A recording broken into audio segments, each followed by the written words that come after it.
السلام علیکم ورحمۃ اللہ وبرکاتہ۔ الحمد للہ وحدہ والصلاة والسلام علی من لا نبی بعدہ، اما بعد فاعوذ باللہ من الشیطان الرجیم، بسم اللہ الرحمن الرحیم، وما قدر اللہ حق قدرہ۔ ہمارا آئندہ کورس جو اصول ثلاثہ کے نام سے شروع ہونے والا ہے، اس کی ایک ابتدائی بنیادی اور تمہیدی طور پر اس درس کا ہم نے اہتمام اور انعقاد کیا ہے، جس میں انشاءاللہ بنیادی طور پر چند ایسی باتیں آپ کے سامنے ذکر کروں گا جن کا میرے اور آپ کے اندر ہونا انتہائی زیادہ ضروری ہے۔ اصول ثلاثہ کتاب چونکہ یہ بھی عقیدے سے متعلق ہے، اور یہ ان اہم 3 اصول پر مبنی ہے جس کا میرے اور آپ کے سوا اس کا کوئی چارہ کار نہیں۔ ہر مسلمان کے لیے لازم ہے، ملزوم ہے ان 3 اصولوں کا جاننا، ان کی معرفت حاصل کرنا۔ اور آپ کے علم میں ہے کہ قبر میں 3 سوال کیے جائیں گے۔ کون کون سے سوال کیے جائیں گے؟ من ربو کا، آپ کا رب کون ہے؟ دوسرا سوال من نبیو کا، آپ کا نبی کون ہے؟ تیسرا سوال ما دینو کا، آپ کا دین کون سا ہے؟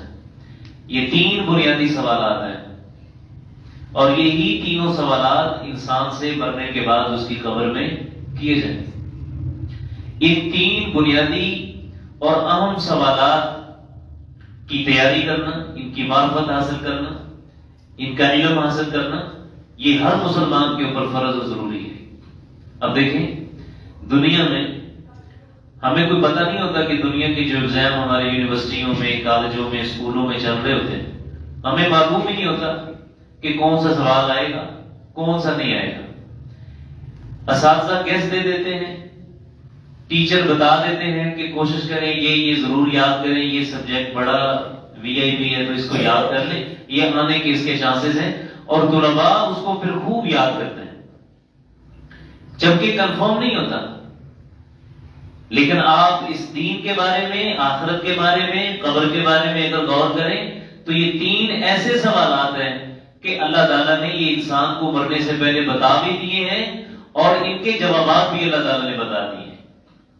اور اس سے بڑی بدقسمتی کیا ہوگی کہ ان سارے سوالات کا معلوم ہونا اور ان کے جوابات کا موجود ہونا، اس کے باوجود اگر ہم اس کی تیاری اور اس کی معرفت حاصل نہ کریں تو مجھے بتائیں اس سے بڑی بدقسمتی ہو سکتی ہے انسان کی۔ اس لیے یہ کتاب انتہائی اہم ہے کہ 3 اہم موضوعات جو انسان کے ایمان کا اور اس کے عقیدے کا ساتھ اس کے کوئی نہ کوئی منسلک ضرور ہے، تو ان کو یاد کرنا، ان کا علم حاصل کرنا انتہائی زیادہ ضروری ہے۔ اور یہ تینوں سوال انسان کے عقیدے سے متعلق ہیں۔ اللہ کے بارے میں عقیدہ ہونا، اس کے رسول کے بارے میں معرفت ہونا، اپنے دین کے بارے میں معرفت ہونا انتہائی زیادہ ضروری ہے۔ اب میں چند بنیادی باتیں آپ کے سامنے ذکر کروں گا جو اس کتاب کے آغاز سے اور اس کتاب کے شروع ہونے سے پہلے میرے اور آپ کے لیے جاننا ضروری ہے۔ دیکھیں، یہ جو ہمارا اسلام ہے، یہ اسلام ہمیں غیرت سکھاتا ہے، اور اسلام غیرت کا دین ہے، حمیت کا دین ہے، اور جس بندے میں غیرت نہیں ہوتی اس کا دین سے اور اس کا ایمان کے ساتھ کوئی تعلق نہیں۔ اسلام بنیادی طور پر سکھاتا ہی انسان کو غیرت ہے، اور جس بندے میں غیرت نہیں ہے اس کا دین اسلام کے ساتھ کوئی تعلق نہیں ہے، دور دور تک نہیں۔ بلکہ اگر آپ قرآن و حدیث کا مطالعہ کریں تو آپ کو معلوم ہو کہ اللہ تعالیٰ نے انسان کے اوپر ان چیزوں کو حرام کیا ہے جن چیزوں کو کھانے سے، جن کا ارتکاب کرنے سے بندہ بے غیرت بنتا ہے۔ اللہ تعالیٰ نے حرام ہی اس لیے کیا تاکہ میرا یہ بندہ کہیں غیرت سے عاری نہ ہو جائے، بے غیرت نہ بن جائے۔ اور اسلام نام ہی غیرت کا ہے، غیرت کے بغیر آپ کا ایمان مکمل نہیں ہو سکتا۔ یہی وجہ ہے کہ ابن ماجہ کی حدیث میں رسول اللہ صلی اللہ علیہ وسلم نے ایمان کو غیرت سے ملا دیا ہے، اور آپ نے فرمایا جہاں پر ایمان ہے وہاں غیرت ہے، جہاں پر غیرت ہے وہاں پر ایمان ہے. اور ان دونوں چیزوں میں اگر ایک بھی چیز ختم ہو جاتی ہے تو دوسری چیز بھی آٹومیٹکلی ختم ہو جائے گی. اگر غیرت نہیں ہے تو پھر اس کا مطلب ہے ایمان بھی نہیں ہے، اگر ایمان نہیں ہے تو اس کا مطلب ہے پھر غیرت بھی نہیں ہے. اور جب آپ میں غیرت ہی نہیں ہے تو اسلام ہمیں کیا کہتا ہے؟ اذا لم تستحی فاصنع ما شئت. جب تیرے میں غیرت ہی نہیں رہی تو پھر تیری باتیں ڈھیلی ہیں، تو جو چاہے کرنا چاہے کرتا رہے. ایک ہی بات پھر ہماری پکڑ آئی. اور کلمہ پڑھنے کے بعد مسلمان کو بنیادی طور پر غیرت والا ہونا چاہیے. اور وہ غیرت چاہے اللہ کے بارے میں ہو، چاہے وہ اپنے نبی کے بارے میں ہو، چاہے گھر میں بیٹھی ماں اور بہن کی پردے اور حیاداری کے بارے میں ہو. ان تینوں معاملات میں جو مومن ہوتا ہے وہ غیرت والا ہوتا ہے. ایک مومن کے لیے یہ ضروری ہے کہ وہ اللہ کی توحید کے بارے میں غیرت والا ہو. اس کے سامنے اگر اللہ کی توحید کو للکارا جاتا ہے تو وہ خاموش پہ حص باندھ کر کے نہیں بیٹھے. ایک شخص کے سامنے اس کے رسول کی توحید کی جائے گی اور وہ ایک بت باندھ کر کے نہیں بیٹھے گا، غیرت کا مظاہرہ کرے گا. ایک شخص کے سامنے اس کی ماں بہن کی عزت کو تاکار کیا جائے تو وہ خاموشی سے نہیں بیٹھے گا. یہ غیرت ہے. اور ان تینوں معاملات میں ایک مسلمان کا غیرت والا ہونا یہ انسان کے لیے فرض ہے. اس قدر فرض ہے کہ آپ کے دین کے سارے معاملات کا دار مدار آپ کی غیرت کے اوپر ہے. مگر نا جس بندے میں غیرت نہیں ہے اس کا کوئی عمل اللہ کے ہاں قابل قبول نہیں. صحیح بخاری میں رسول اللہ صلی اللہ علیہ وسلم کی حدیث آتی ہے. آپ صلی اللہ علیہ وسلم نے کیا فرمایا؟ لا يدخل الجنت دیوس. جو دیوس بندہ ہوگا وہ قیامت پر اللہ کی جنت میں داخل نہیں ہوگا. صحابہ نے فرمایا دیوس کون ہے؟ آپ علیہ السلام نے فرمایا الذی یقر فی اہلہ الخبث. جو اپنے گھر میں بے حیائی اور بے غیرتی کو دیکھے اور اس پر خاموش ہو جائے. آپ نے فرمایا وہ غیرت سے عاری اور بے غیرت شخص ہے.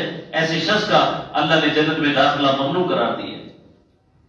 رسول اللہ صلی اللہ علیہ وسلم گاہے بگاہے صحابہ کا ٹیسٹ لیتے تھے. آپ ان میں غیرت کو جگایا کرتے تھے. صحیح بخاری میں نبی صلی اللہ علیہ وسلم مسجد میں بیٹھے ہیں. آپ نے سوال کیا صحابہ سے اور ان میں معاذ بن جبل رضی اللہ عنہ بیٹھے.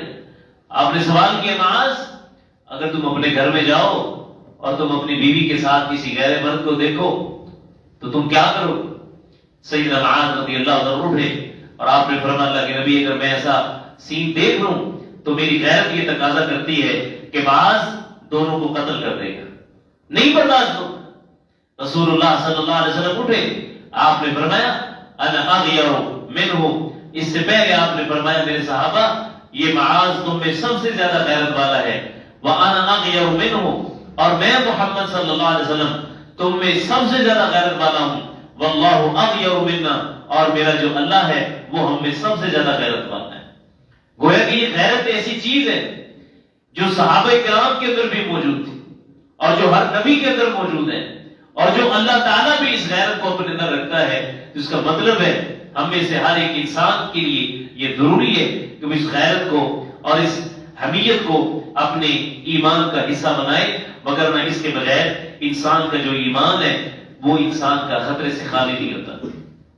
یہی وجہ ہے کہ آج پورے کا پورا یورپ، پورے کا پورا مغرب اور یہ پورے کا پورا دجالی میڈیا اس وقت پوری کوشش میں ہے کہ امت مسلمان کے نوجوان نسل کو کسی نہ کسی صورت میں بے غیرت اور بے حیا بنا دیا جائے.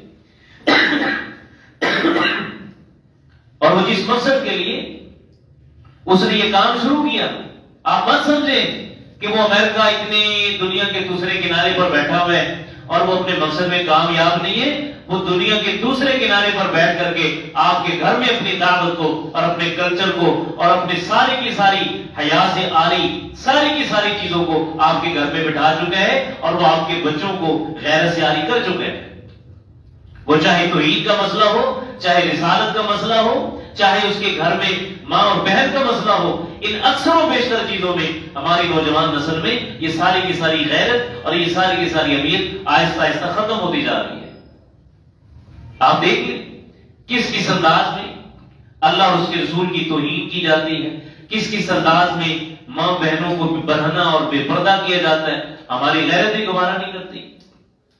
اور پھر اس سے بڑھ کر، کیونکہ اسلام میں سب سے زیادہ اور پہلا حق کس کا ہے؟ اللہ تعالیٰ کے۔ تو ہم سب سے پہلے اللہ تعالیٰ کے بارے میں جو غیرت اسلام ہمیں دیتا ہے، قرآن ہمیں دیتا ہے، اللہ کے نبی علیہ السلام ہمیں دیتے ہیں، ہم اس کے بارے میں تھوڑی سی گفتگو کریں گے۔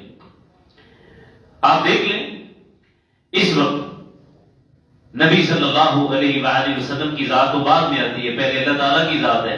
اللہ تعالیٰ کی ذات میں، اس کی صفات میں کس کس انداز میں توہین کی جاتی ہے اور کس کس انداز میں اللہ تعالیٰ کی صفات کو لوگوں میں ڈالا جاتا ہے۔ اور نوجوان نسل میں آئے دن کوئی بزرگوں کے نام پر، کوئی پیروں کے نام پر، کوئی ڈھیریوں کے نام پر، کوئی درختوں کے نام پر، کوئی جناب تعویذ کے نام پر، کوئی منکے کلے اور چھلے کے نام پر، پتہ نہیں کس کس کے نام پر اس انداز میں وہ چیزیں ان میں ڈالی جاتی ہیں جو کہ حقیقی اللہ تعالیٰ کی صفات ہیں، اور لوگوں کے سامنے یہ کام ہو رہا ہوتا ہے اور کوئی بندہ ٹس سے مس نہیں ہوتا۔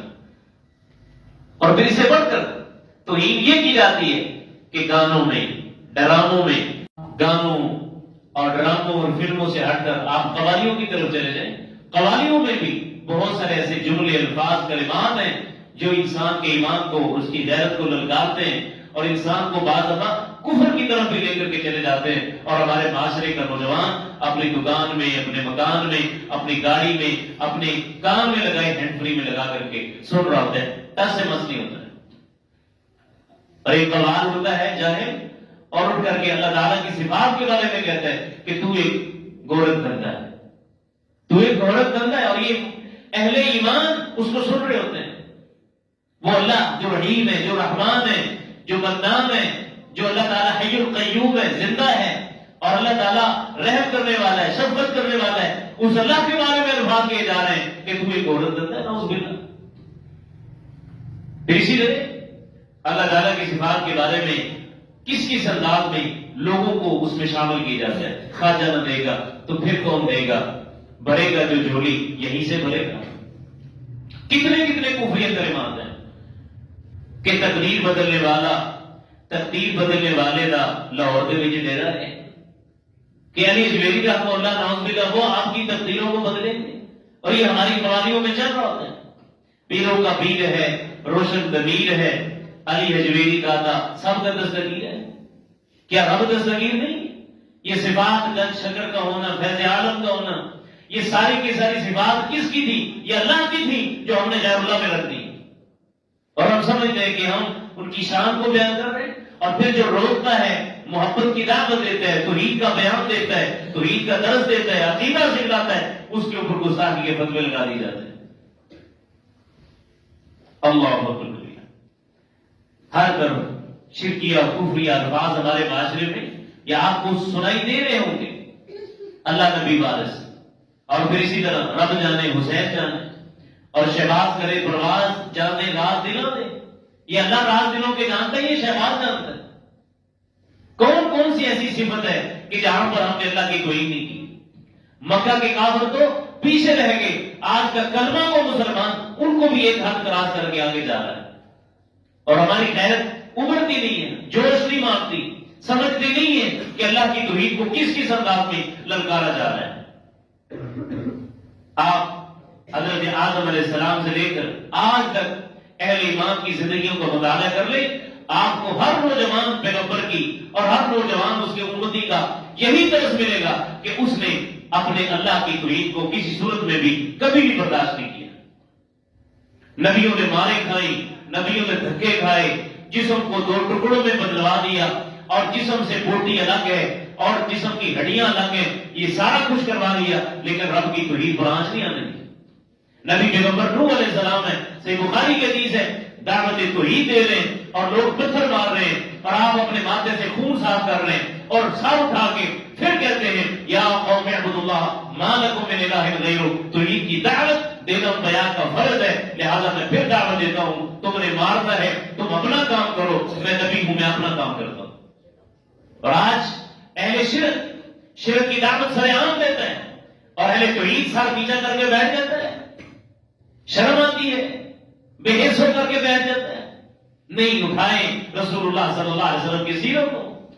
اہل مکہ بار بار نبی علیہ السلام کے چچا ابو طالب کے پاس آتے، اسے روکو، اسے کوئی عورت چاہیے ہم وہ دیتے ہیں، اسے بادشاہت چاہیے، اسے سرداری چاہیے ہم وہ دیں گے، لیکن اسے کہو یہ توحید کی دعوت دینے سے بعد ہو جائے۔ رسول اللہ صلی اللہ علیہ وسلم کے اوپر اگرچہ یہ زمانہ یہ دور بڑا تنگ تھا، مکہ کے حالات بڑے مشکل سے گزار رہے تھے، لیکن نبی صلی اللہ علیہ وسلم نے کیا فرمایا؟ آپ نے فرمایا چچا اگر یہ لوگ میرے دائیں ہاتھ پر سورج رکھتے اور میرے بائیں ہاتھ پر چاند رکھتے، محمد صلی اللہ علیہ وسلم اس عقیدے کو بیان کرنے سے کبھی باز نہیں آئے، اور ہمیں کوئی مار بھی نہیں رہا ہوتا، ہمیں کوئی تکلیف بھی نہیں دے رہا ہوتا، ہمیں کوئی گالی بھی نہیں دیتا، ہم ویسے بھی ایسے کر کے بیٹھ جاتے ہیں، غیرت نہیں رہتی۔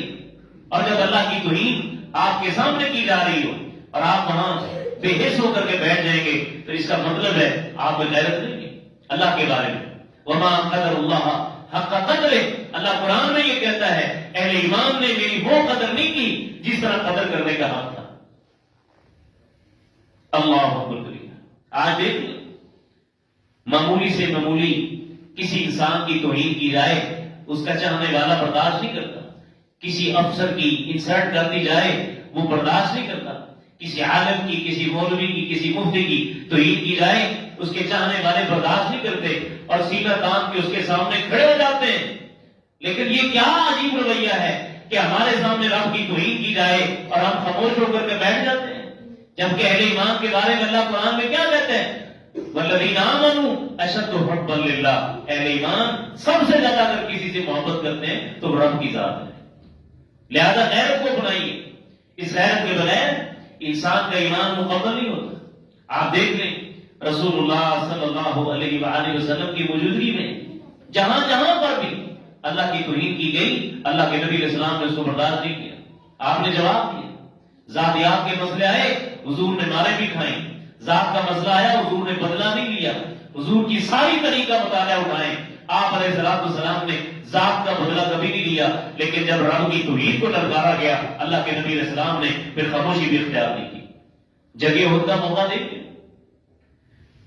اہل ایمان کو بظاہری شکست ملی اور ابو سفیان رضی اللہ عنہ بھی مسلمان نہیں ہوئے، انہوں نے دیکھا سب سے پہلے نبی صلی اللہ علیہ وسلم کو پکارا، این محمد صلی اللہ علیہ وسلم، کہاں ہے؟ صحابہ بولنے لگے، آپ نے فرمایا خاموش ہو جاؤ۔ ابو سفیان نے پھر آواز لگائی، اس نے سمجھا کہ نبی شہید ہو چکے ہیں، اس نے کہا آپ ابو بکر کو بلاتا ہوں، این ابو بکر، ابو بکر کہاں ہے؟ بولنے لگے، آپ نے فرمایا خاموش ہو جاؤ۔ تیسری بار اس نے آواز لگائی، این عمر الخطاب، خطاب کا بیٹا عمر کہاں ہے؟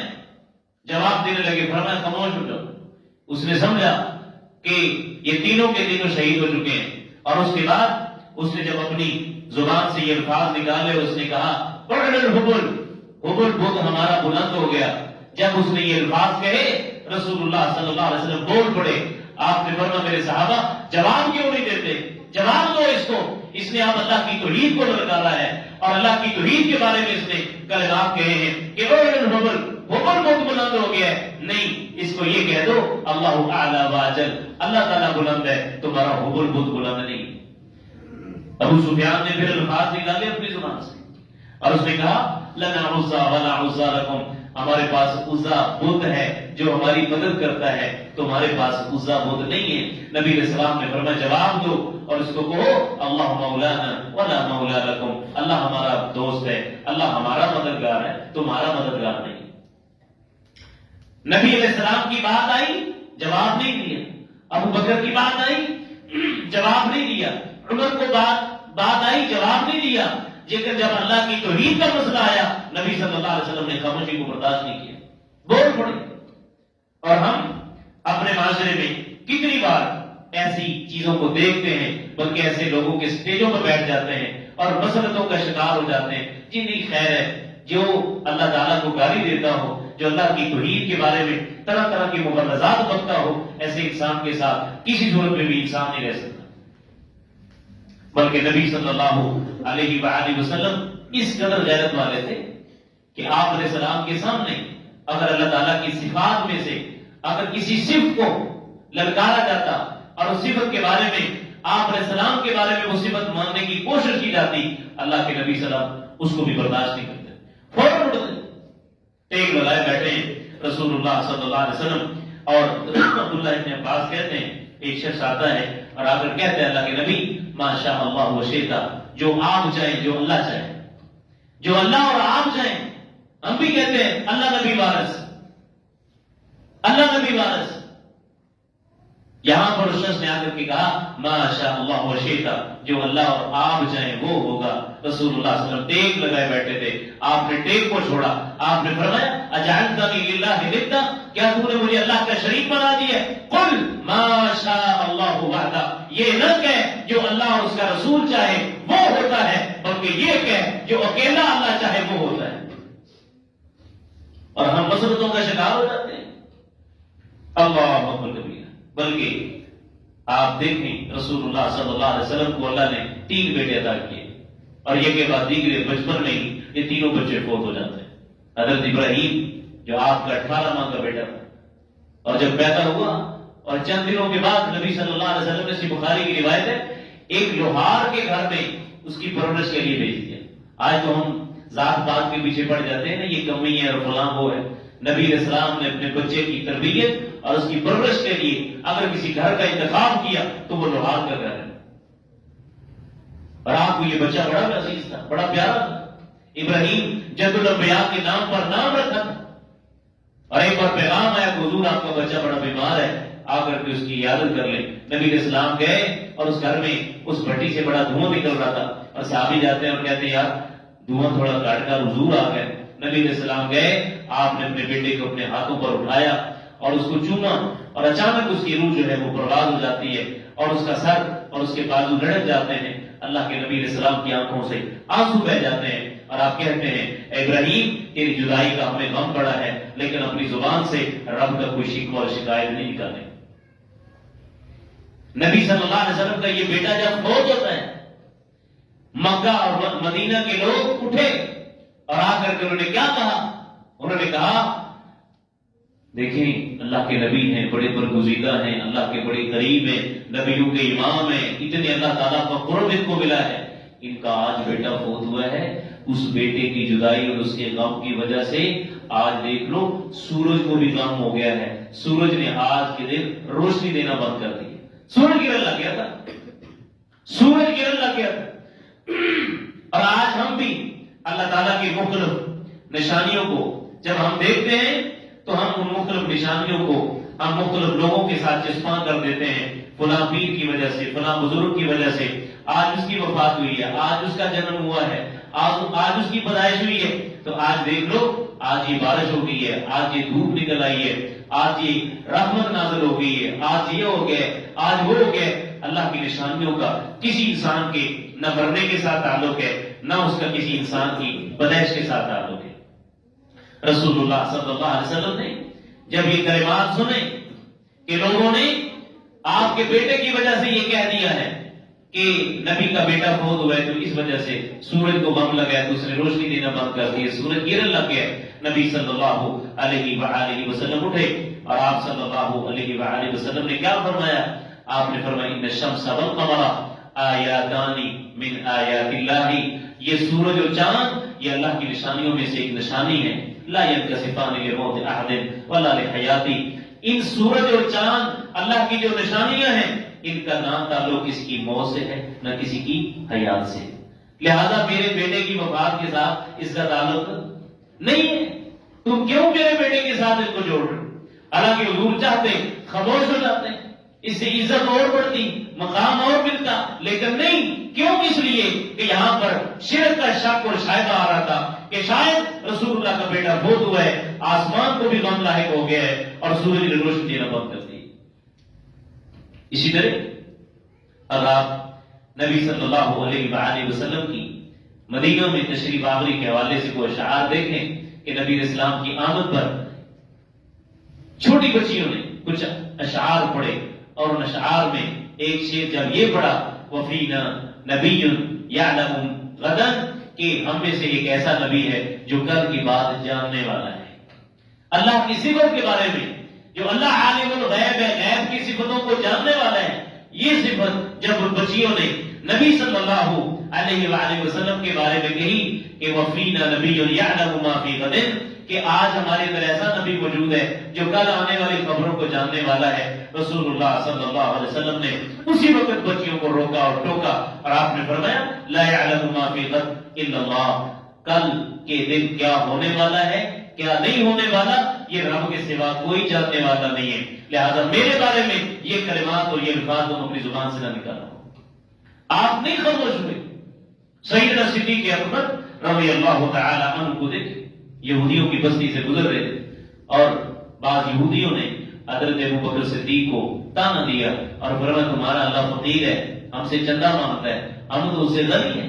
سیدنا صدیق کو برداشت نہ ہوا، اس کہنے والے یہودی کے منہ پہ تھپڑ دے مارا اور وہ یہودی اٹھا اور اپنے لوگوں کو لے کر کے رسول اللہ کے پاس پہنچ گیا اور کہتا ہے حضور آپ کے صحابی نے میرے منہ پر تھپڑ مارا ہے جبکہ میری غلطی بھی کوئی نہیں ہے اور میں تھپڑ کے بدلے میں تھپڑ مارنا چاہتا ہوں، کیونکہ اسے معلوم تھا رسول اللہ صلی اللہ علیہ وسلم کی مجلس میں عدل ہوتا ہے، انصاف ہوتا ہے، لیکن اسے یہ پتا نہیں ہے کہ آسمان والا گواہیاں بھی دیتا ہے۔ اور جب نبی علیہ السلام نے ابوبکر کو بلایا فرمایا کیوں مارا؟ کہا رب کو گالی دی ہے، برداشت نہیں کر سکتا۔ فرمایا ہاں جی گالی دی ہے؟ یہودی کہتے ہیں نہیں میں نے تو کوئی گالی نہیں دی۔ نبی علیہ السلام نے ابوبکر کو کہا گواہ لے کر کے آؤ، فرمایا حضور سارا محلہ یہودیوں کا ہے، میں گواہی کہاں سے لے کر کے؟ آسمان سے میرے رب نے آیات کو نازل کر دیا، جبریل کو فوراً بھیجا اور فرمایا جا اگر یہودیوں کی بستی ہے وہاں گواہی دینے والا کوئی نہیں ہے، جا کر کے محمد رسول اللہ کو بتا دو کہ اللہ تعالیٰ گواہی دیتا ہے لقد کفر الذین قالوا ان اللہ فقیر ونحن اغنیاء، لقد سمع اللہ قول الذین قالوا ان اللہ فقیر ونحن اغنیاء۔ اے اللہ کے نبی اگر آپ نے نہیں سنا، آسمان سے میں نے سن لیا ہے کہ ان ظالموں نے اللہ کے بارے میں یہ الفاظ کہے۔ یہ غیرت ہوتی ہے، سیدنا صدیق کے اندر اللہ کی غیرت تھی، اس کے رسول کی غیرت تھی، اس دین کی غیرت تھی۔ آج ہمارے اندر ہمارے معاشرے میں کیا یہ نظر آتی ہے غیرت؟ دین کے بارے میں کیا ہو رہا ہے، رسول کے بارے میں کیا ہو رہا ہے، میں خود کیا کر رہا ہوں اور اللہ کے بارے میں کیا کچھ مغالطات بکی جا رہی ہیں اور میں خاموش رہتا ہوں، اس کا مطلب ہے ہمارے معاشرے کے اندر غیرت ایسا ایسا ختم ہوتی جا رہی ہے اور اس کا فقدان خطرے سے خالی نہیں ہے۔ بلکہ آپ اگر مصعب عمیر رضی اللہ تعالیٰ کی سیرت کو پڑھیں تو صحیح بخاری میں اور دیگر کتابوں میں آتا ہے نبی اسلام نے ان کو مدینہ کی طرف ایک مبلغ بنا کر کے بھیجا تھا اور یہ اتنے امیر آتے تھے کہ ان کی خوشبو کو دیکھ کر کے لوگ پہچان جاتے تھے کہ یہ جو مصعب ہے یہ یہاں سے گزرے، اور خوبصورت اتنے تھے کہ نبی صلی اللہ علیہ وسلم سے مشابہت ہوتی تھی۔ اللہ اکبر۔ یہ مصعب جب ایمان لے کر کے آئے تو ماں نے کہا بیٹا، اور ایسا ایسا کپڑا پہنتے تھے کہ پورے مکہ میں ایسا کوئی ایسی پوشاک اور ایسے کپڑے نہیں وہ پہنتا، خوشبو ان جیسی کوئی نہیں استعمال کرتا۔ جب اسلام قبول کیا ماں کو پتا چلا، ماں نے کہا یا تو کلمہ چھوڑ دے یا یہ سارے کے سارے شاہانہ انداز چھوڑ دے۔ حضرت مصعب بن عمیر نے کہا ماں اب نبی کو تو نہیں چھوڑا جا سکتا، اب دین کو تو نہیں چھوڑا جا سکتا، اب غیرت کو تو نہیں چھوڑا جا سکتا، اب توحید کو تو نہیں چھوڑا جا سکتا، یہ سارے کے سارے شاہانہ انداز میں چھوڑ دیتا ہوں۔ ماں نے کہا پھر یہ کپڑے بھی اتار کے تجھے جانا پڑے گا۔ ٹاٹ پہنا، ٹاٹ پہن کے یہ خوشبو، یہ سارے کپڑے، یہ شاہانہ انداز چھوڑنے پڑے۔ کس لیے؟ صرف اس غیرت کی وجہ سے کہ اب اسلام میں آ چکا ہوں، اب کپڑے، اب جوتا اور اب یہ شاہانہ انداز، کوٹھیاں، یہ بنگلے، یہ کاریں اور یہ سارے کے سارے پروٹوکول جوتے کی نوک پہ ہیں، لیکن محمد رسول اللہ صلی اللہ علیہ وسلم کا معاملے میں چھوڑا جاتا تھا قیدیوں کو۔ تو اسے بڑی حیرانگی ہوئی، اس نے کہا مصعب میں تیرا بھائی ہوں یا یہ تیرا بھائی ہے؟ اس نے کہا تو بھائی نہیں ہے، بھائی وہ ہے جس نے محمد رسول اللہ کا کلمہ پڑھا ہے، وہ بھائی ہے جو تجھے رسی سے باندھ رہا ہے۔ یہ غیرت دیکھیں۔ ابو بکر صدیق رضی اللہ تعالیٰ کے سامنے جنگ میں بیٹا ان کے سامنے آتا ہے، نہیں آیا، اور جنگ جب ختم ہوئی تو بیٹا کہتا ہے بابا آپ میری تلوار کے سامنے 3 بار آئے، آپ کو باپ سمجھ کے چھوڑ دیا تھا۔ سیدنا صدیق کا ایمان اور غیرت دیکھیں، فرمایا تو نے 3 بار دیکھ کے چھوڑ دیا، اگر تو میری تلوار کے سامنے 1 بار بھی آ جاتا، بیٹا سمجھ کے نہ چھوڑتا، محمد کا دشمن سمجھ کے قتل کر دیتا صلی اللہ علیہ وسلم۔ یہ غیرت ہوتی ہے، یہ ایمان ہوتا ہے۔ اللہ اکبر کبیر۔ آپ دیکھیں ذرا رسول اللہ صلی اللہ علیہ وآلہ وسلم کے سامنے صحابہ کرام رضوان اللہ مجمعین نے بہت سارے امور دیکھے تھے، اور ان میں سے انصار مدینہ میں بہت سارے لوگ تھے جو اپنے اونٹ رکھتے تھے اور ان کو پانی پلاتے تھے، ان پر کام بھی کرتے تھے۔ ایک انصاری دوڑا دوڑا نبی علیہ السلام کے پاس آتا ہے اور آ کر کہتا ہے اللہ کے نبی میرا اونٹ جو ہے نا وہ بفر گیا ہے، میرا اونٹ شریر بن چکا ہے اور اس وقت وہ میرے ہاتھ سے نکل چکا ہے، اب وہ چنگاڑ رہا ہے، ایسے کرتا ہے جیسے مجھے کھا دے گا، مار دے گا کسی کو۔ اللہ کے نبی ذرا تشریف لائی، اللہ کے نبی علیہ السلام جب گئے اس کی طرف تو جس طرح ایک بلی کو سمجھ لیں یا کسی اور جانور کو سمجھ لیں کہ جب وہ کسی پر جھپٹتا ہے اور آوازیں نکالتا ہے اور اپنے منہ کی ایک شکل بنا لیتا ہے، اسی طرح وہ اونٹ شکل بنا کر کے ایسے کھڑا تھا جیسے اس کے قریب کوئی بھی جائے گا تو اسے مار دے گا، چنگاڑ۔ اللہ کے نبی علیہ السلام اس کے پاس گئے، لوگوں نے روکا اور میں چھوڑ دو۔ جب اس نے نبی علیہ السلام کو دیکھا بھاگتا بھاگتا آیا، آ کر کے حضور کے سامنے سجدے میں گر گیا، سجدے میں گر گیا۔ اور نبی صلی اللہ علیہ وسلم کی صحابہ نے جب یہ سارے کا سارا ماجرا دیکھا تو اللہ اکبر، صحابہ نے کہا اللہ کے نبی اگر یہ اونٹ آپ کو سجدہ کر رہا ہے تو اللہ کے نبی ہمیں بھی حکم دے نا کہ ہم بھی آپ کو سجدہ کر دیں۔ رسول اللہ صلی اللہ علیہ وسلم نے فرمایا لا يسمح لبشر ان يسجد لبشر، کسی انسان کے لیے جائز نہیں ہے کہ وہ کسی انسان کو سجدہ کر سکے۔ عقیدہ سمجھایا، خاموش نہیں رہے، فوراً ٹوکا اور اس کو روک دیا۔ سیدنا معاذ ایک بار شام سے آئے، آ کر کسی دا نبی صلی اللہ علیہ وسلم کو سجدہ کر دیا۔ آپ صلی اللہ علیہ وآلہ وسلم نے جب اس معاملے کو دیکھا تو آپ صلی اللہ علیہ وسلم نے فرمایا یا معاذ ما هذا، یہ کیا بات ہے، تو نے مجھے سجدہ کر دیا؟ تو اس نے کہا حضور میں نے شام کے علاقے میں بڑے بڑے بادشاہوں کو دیکھا، ان کی قومیں ان کو سجدہ کرتی ہیں، اللہ کے نبی آپ کو بادشاہوں سے بلند ہیں، آپ کی شان تو بڑی اعلیٰ ہے، لہذا ہم آپ کو سجدہ کرتے ہیں۔ رسول اللہ صلی اللہ علیہ وسلم نے فرمایا فلا تفعلوا، تم ایسا نہ کرو، یہ تمہارے لیے کسی صورت میں بھی جائز نہیں ہے۔ رسول اللہ صلی اللہ علیہ وسلم ان چیزوں کو پسند نہیں کرتے۔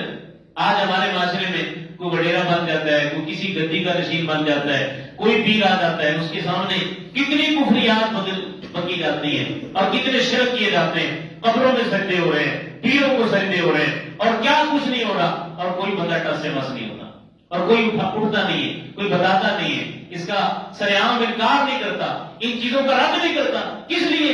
مسلط ہے، اس میں کیا مسلط آ جائے، آپ کا مسئلہ بنے، کوئی مسلط نہیں، میڈیا پہ آ جاؤ گے، گالیاں دو گے، مقابلہ کرو گے، لیکن جب رب کی ذات آئے گی تو وہاں پر آپ کو مسلط نہیں آتا۔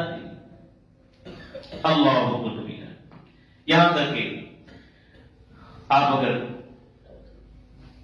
حضرت بلکہ صحیح مسلم میں بنو مخزوم عورت کے قبیلے، بنو مخزوم قبیلے کی عورت جو فاطمہ تھی جس نے چوری کی تھی، حضرت اسامہ کو سفارشی بنا کر کے رسول اللہ صلی اللہ علیہ وسلم کے پاس لے کر کے آئے تو نبی صلی اللہ علیہ وسلم غصے میں آ گئے اور آپ نے فرمایا تھا اسامہ کو اتشمع فی حد من حدود اللہ، تو اللہ تعالیٰ کی ان حدوں کے بارے میں جو اللہ نے بیان کر دی ہیں ان کے بارے میں سفارش کرنے میرے پاس آ گیا، اللہ کا جو قانون ہے اس کو ختم کرنے کے لیے میرے پاس سفارش لے کر کے آ گیا کہ یہ بڑے اونچے خاندان کی ہے؟ نہیں، آپ نے فرمایا لو فاطمہ بنت محمد سرقت لقطعت یدها، اگر وہ فاطمہ کیا، اگر میری بیٹی بھی فاطمہ چوری کر لیتی محمد کی عدالت میں اس کا بھی ہاتھ کاٹا جاتا۔ آپ نے دین کے مسئلے پر ہمیشہ غیرت کا مظاہرہ کیا، آپ نے برداشت نہیں کیا کہ اللہ کی حدود کو جو ہے وہ چینج کرنے کی کوشش کی جائے، اللہ کے قانون کو بدلنے کی کوشش کی جائے۔ اور اسی طرح نبی صلی اللہ علیہ وسلم کی بیوی سیدنا عائشہ رضی اللہ تعالیٰ عنہ بیان کرتی ہے رسول اللہ صلی اللہ علیہ وسلم کے بارے میں وَمَنْ تَقَمَ رسول اللہ لِنَفْسِهِ إِلَّا أَن تُنْتَهَكَ حُرْمَةُ اللَّهِ عَزَّ وَجَلَّ، اللہ کے نبی علیہ السلام نے کبھی مقابلہ نہیں کیا، آپ نے کبھی کسی کو سزا نہیں دی اپنی ذات کے بارے میں، بلکہ جب اللہ کی ذات کے بارے میں آپ نے توحید سنی یا آپ توحید سنتے، اللہ کے نبی علیہ السلام پھر برداشت نہیں کرتے تھے، پھر اسے سزا دیتے۔ اور ہم کتنی بار اللہ کی توحید سنتے ہیں اور ایک لفظ بھی اپنی زبان سے نہیں نکالتے، ایک کلمہ اور جملہ ہماری زبانوں سے باہر نہیں کرتا۔ تو اس لیے یہ اصول ثلاثہ جو ہم کتاب پڑھنے جا رہے ہیں یہ بھی ایک عقیدے کے بارے میں، یہ بھی اللہ تعالیٰ کی ایک غیرت کے بارے میں، یہ رسول اللہ صلی اللہ علیہ وسلم کی شان اور ان کے متعلق غیرت کے متعلق ہے، یہ بھی دین کی غیرت کے بارے میں ہے کہ ہمارے اندر اللہ اور اس کے رسول اور ہمارا جو دین اسلام ہے اس کے بارے میں ہمارے دلوں میں ایک غیرت ہونی چاہیے، ایک حمیت ہونی چاہیے، ایک ایسی محبت ہونی چاہیے کہ ہم اس سے ہٹ کر کوئی دوسرا راستہ اختیار نہ کریں۔ یہ کوئی رٹے والے جواب نہیں ہے کہ بندہ نہ سیکھے، نہ ان کی معرفت حاصل کرے، نہ ان کے بارے میں کچھ جانے اور یہ کہہ دے کہ میں قبر میں جا کے سوال رٹ لیتا ہوں، جواب دے دوں گا۔ وہاں بغیر عمل کے انسان جواب نہیں دے پائے گا، انسان پر اس قدر پریشر ہوگا، وہ حالت اس قدر خطرناک ہوئے گی۔ اس لیے مجھے اور آپ کو یہ خیال کرنا ہے، مجھے اور آپ کو یہ غور کرنا ہے کہ ان تین مسئلوں پر اسلام نے جو ہمیں غیرت سکھائی ہے، اس غیرت کو سیکھنا، اپنی زندگی میں لے کر کے آنا، یہ میرے اور آپ کے نہ صرف ایمان کا حصہ ہے بلکہ میرے اور آپ کے لیے جنت میں جانے کے لیے ایک